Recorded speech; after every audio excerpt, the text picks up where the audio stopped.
Habari zenu, karibuni tujifunze tutorial inayosema kwamba how to insert and reset pictures in Adobe InDesign, ambapo sasa hatua ya kwanza tutabonyeza hiyo kasa, then tunaenda kwenye frame ya kutengenezea picha kama hivi.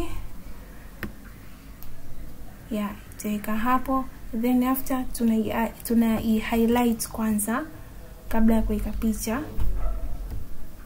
Tuna highlight kama hivi, then tunabonyeza Control D ambapo itatupeleka mpaka kwenye kuchagua picha ambayo itakaa katikati ya ambapo itakaa kwenye hiyo habari.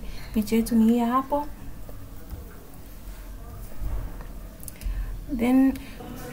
Then picha yetu hii hapo, lakini inaonekana haijafit kabisa vizuri, so tuta click fitting ili kuweza ionekane vizuri kama hivi.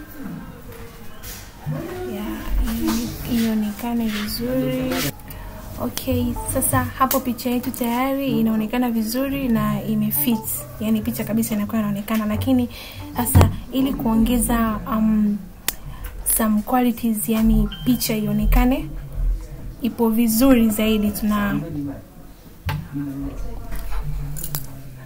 tunaenda kwenye display performance. Hapo sasa ndo tutakuwa tunaifanya izidi kuonekana vizuri, quality yake izidi kuwa kubwa.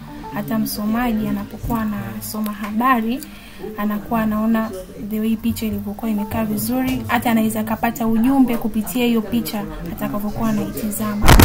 Kwa kusoma kwake habari itakuwa ni chache kidogo, picha itakuwa kidogo imesha direct kwamba hii gazeti la Uswizi na hivi.